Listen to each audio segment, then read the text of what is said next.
እንኳን በደህና መጣችሁ። ዛሬ ይዘላችሁ የቀረብነው የዩቲዩብ ስኬት ምስጢር ከሚለው መጽሐፍ የተወሰዱ ቁልፍ ሐሳቦችን ነው።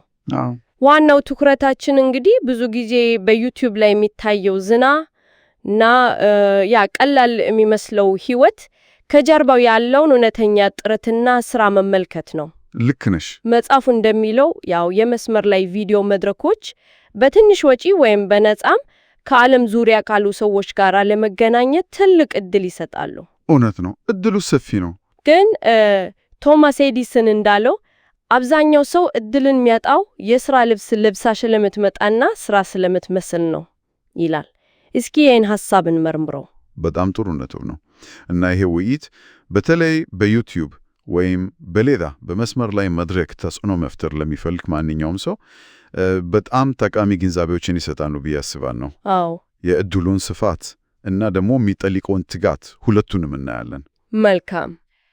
እንግዲያውስ በመጽሐፉ ትንታኔ መሰረት ስለ ዩቲዩብ ስኬት ያለው ትልቁ የተሳሳተ ግንዛቤ ምንድን ነው? ብዙ ጊዜ ቀላልና አስደሳች ብቻ ይመስላል አይደል? በትክክል። ዋናው የተሳሳተ ግንዛቤ ቀላል መስሎ መታየቱ ነው። ግን መጽሐፉ እንደሚያስረዳው እያንዳንዱ ስኬታማ የዩቲዩብ ፈጣሪ ከበስተጀርባው አስደናቂ የሆነ የሥራ ስነ ምግባር አለው።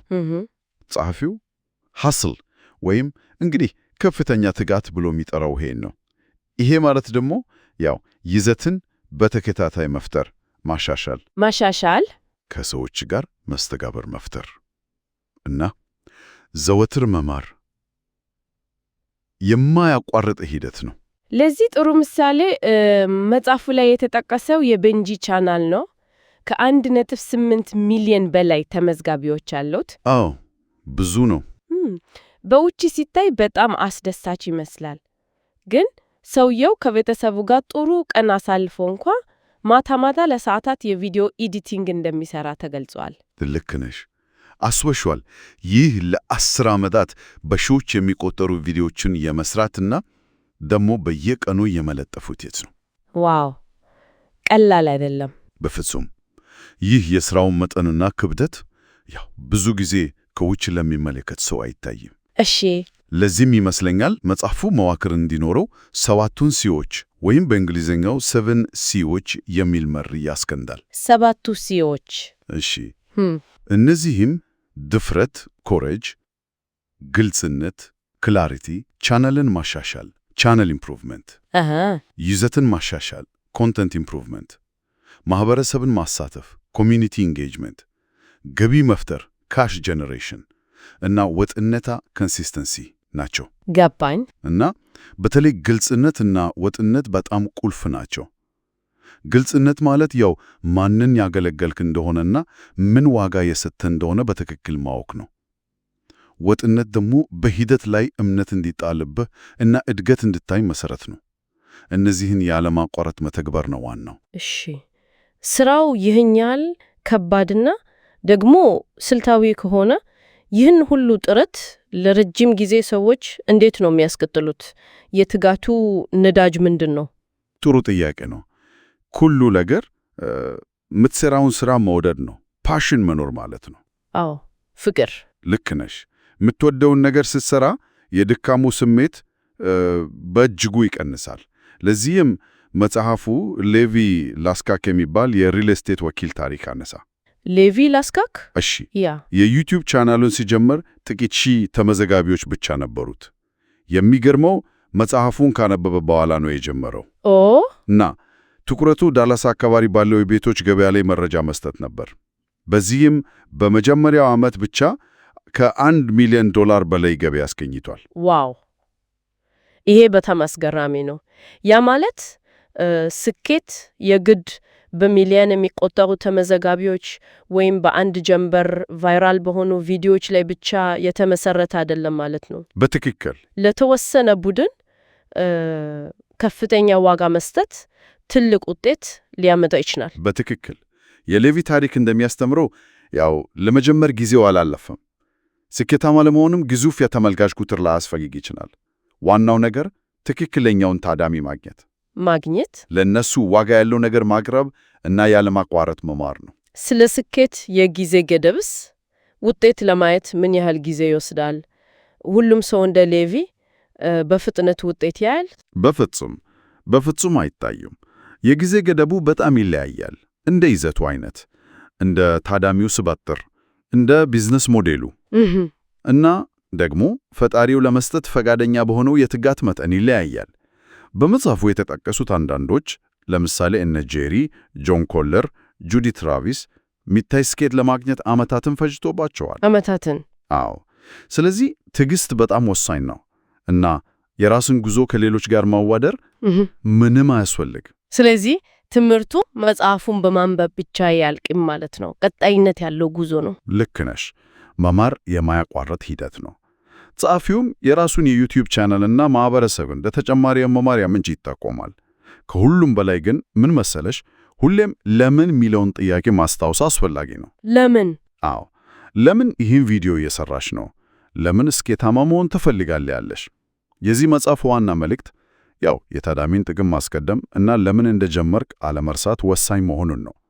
ዋናው ነገር በሌላኛው የስክሪን ክፍል ያሉትን ሰዎች ማገልገል ነው። እንግዲህ ከዚህ ውይይት የምንይዘው ዋና ቁም ነገር የዩቲዩብ ስኬት ከውጭ ቀላል ቢመስልም ከጀርባው ከፍተኛ ነውጥ የሆነ ጥረት፣ በፍቅር የሚሰራ ስራ እውነት ነው እና ታዳሚን የማገልገል ግልጽ ዓላማ እንደሚጠየቅ ነው። ረጅም ጉዞ ነው። በአንድ ጊዜ አንድ ቪዲዮ እየሰራ የሚገነቡት። በትክክል። ለማሰላሰል አንድ የመጨረሻ ሐሳብን ተውላቸው ለአድማጮቻችን። ከመለኪያዎችና ስልቶች ባሻገር ስኬታማ መስመር ላይ ይዘት ፈጠራ የትኛውን የሰው ልጅ መሰረታዊ ፍላጎት ወይም የግንኙነት ጥማት ነው የሚመልሰው እና ትኩረትን ሌሎችን በማገልገል ላይ ማድረግ የሥራውን ከባድነት ስሜት እንዴት ሊለውጠው ይችላል? ይህንን ያሰቡ እንዲቆዩ እንጋብዛለን። እንኳን ደህና መጣችሁ። ዛሬ እንግዲህ የዩቲዩብ ስኬት መመሪያ መጽሐፍ ላይ ያሉትን ተደጋጋሚ ጥያቄዎችና ምላሾች በተለይ አባሪው ላይ ያሉትን ነው የምንዳስሰው።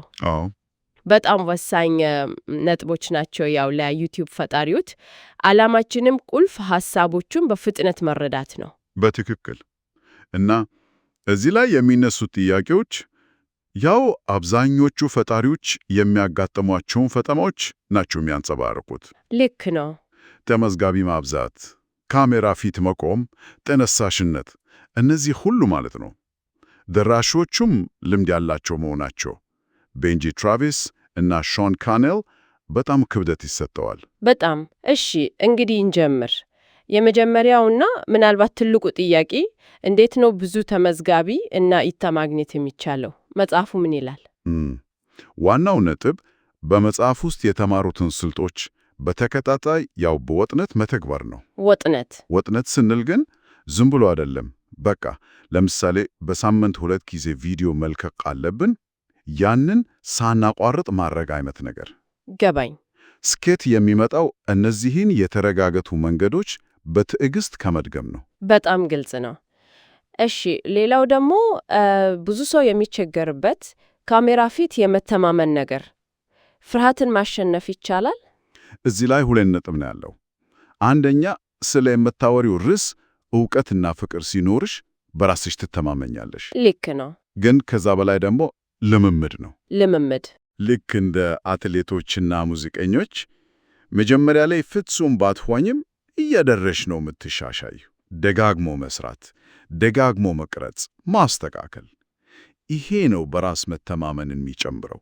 እውነት ነው። እሺ፣ ውጤት ገና ሳይታይ እንዴት ነው ተነሳሽነትን ማስቀጠል የሚቻለው? ይሄ በጣም ከባድ ይመስለኛል። በእርግጥ ከባድ ነው። መጽሐፉ በጂም ጋር ነው የሚያነጻጽረው። ከጂም ጋር? አዎ። ጂም ስትገቢ በአንድ ቀን ለውጥ እንደማታዩ ሁሉ ዩቲዩብም ጊዜ ይፈልጋል። እውነት ነው። ትዕግስትና ወጽነት ያስፈልጋል። ውጤቱ በቅጽበት አይመጣም።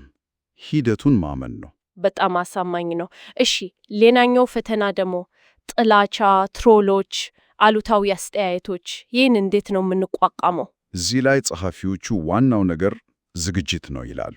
አእምሯዊ ዝግጅት? አዎ፣ በአእምሮ መዘጋጀት። እንደዚህ አይነት ነገር የጉዞ አካል እንደሆነ እና በሁሉም ፈጣሪ ላይ እንደሚደርስ አስቀድሞ ማወቅ። እውነት ነው። የተለመደ መሆኑን መቀበል የመጀመሪያው እርምጃ ነው። ገባኝ። እሺ፣ ወደ ተግባራዊ ነገሮች ስንመጣ የመጀመሪያ መቶ ተመዝጋቢዎችን እንዴት ማግኘት ይቻላል? እሱ ላይ ያለው ምክር በጣም ቀላል ነው። በቅርብ ያሉ ሰዎችን መጠየቅ። ቤተሰብ፣ ጓደኛ። በትክክል ሰብስክራይብ እንዲያደርጉ፣ ሼር እንዲያደርጉ መጠየቅ የመጀመሪያውን ትንሽ መነቃቃት ይፈጥራል። ያ ምክንያታዊ ነው። እሺ፣ ስለ ካሜራ ጉዳይስ? የግድ ውድ ካሜራ ያስፈልጋል? መጽሐፉ እዚህ ላይ ያበክረው የሚለው የይዘቱ ዋጋ ከምርጥ ጥራቱ እንደሚበልጥ ነው። አሃ።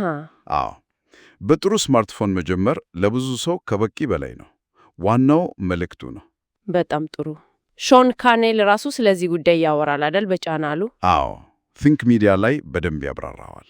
እሺ፣ የቪዲዮ ሐሳብ ሲጠፋ ይህም የተለመደ ነው? መፍትሄው ቀላል ነው ይላል መጽሐፉ። የሐሳብ ዝርዝር መያዝ። ዝርዝር መያዝ። አዎ፣ ሐሳብ ሲመጣ መመዝገብ፣ ከዛ ሐሳብ ሲጠፋ ከዝርዝሩ ውስጥ መምረጥ። ጥሩ ዘዴ ነው። ስለ ቪዲዮ ኤዲቲንግስ የት ነው የሚማረው? ትልቁ ምክር ዝም ብሎ መጀመር ነው። መጀመር ብቻ? አዎ። ቤንጂ ትራቪስ እኮ ራሱ ምንም ሳያውቅ ላፕቶፑ ላይ ባገኘው ቀላል ፕሮግራም ነው የጀመረው። የሚገርም ነው። እና ዋናው ነገር ፍጹም እስኪሆኑ አለመጥበቅ ነው። አሁንማ ብዙ አማራጮች አሉ። ኢንሾት አለ፣ ሉማ ፊውዥን አለ፣ አይሙቪ፣ ፋይናል ካት፣ ፕሪሚየር ፕሮ። በጣም ብዙ። አዎ። ትብብርስ፣ ኮላቦሬሽን ቻናል ለማሳደግ ይጠቅማል? በጣም። መጽሐፉ እንደሚለው ቻናል ለማሳደግ ካሉ ምርጥ መንገዶች አንዱ ነው። እንዴት? ምክንያቱም የአንዱን ተመልካች ለሌላው በቀላሉ ያስተዋውቃል። አዲስ ታዳሚ ታገኛለሽ ማለት ነው። ስለዚህ ስለ ትብብር የተጻፈውን ምዕራፍ ደጋግሞ ማንበብ ጥሩ ነው ይላል። በጣም ጠቃሚ ነጥብ ነው። እሺ፣ ስለ ደራሲዎቹ ትንሽ ብናውቅ፣ ቤንጂ ትራቪስ እና ሾን ካኔል። በአጭሩ ቤንጂ ትራቪስ ከ10 ዓመት በላይ ልምድ ያለው ከ1 ቢሊዮን በላይ እይታዎች ያሉት እና ፈጣሪዎችን የሚያሰለጥን ነው። ዋው! ሾን ካኔል ደግሞ የቲንክ ሚዲያ ዋና ሥራ አስፈጻሚ እና በዩቲዩብ ስትራቴጂ በጣም የሚታወቅ ባለሙያ ነው። ሁለቱም በጣም ስኬታማ ናቸው። እንግዲህ ከዚህ ውይይት ዋናው ቁም ነገር የዩቲዩብ ስኬት በአንድ ጀንበር የሚመጣ ነገር ሳይሆን በፍጹም ወጥ ስትራቴጂን መተግበር፣ ልምንት አእምሮን ማዘጋጅ እና ያሉትን መረጃዎችና ማህበረሰቡን መጠቀምን ይጠይቃል ማለት ነው። በትክክል። እና ይህን ስናጠቃልል አንድ ሐሳብ እንጠልካለን። መጽሐፉ መጪው 10 ዓመት በዩቲዩብ ምርጡ ጊዜ ነው ይላል። እውነት? አዎ። ታዲያ ይህን ያሰበ አንድ ፈጣሪ እነዚህን መሰረታዊ ምክሮች እየተጠቀመ ግን ደግሞ የወደፊቱን እያየ ምን አይነት ልዩ ነገር፣ ምን አይነት የተለየ እሴት ወደ መድረኩ ማምጣት ይችላል? በጣም ጥሩ ጥያቄ ነው። ይሄ እያንዳንዱ ፈጣሪ ሊያስብበት የሚገባ ጉዳይ ነው ብዬ አስባለሁ።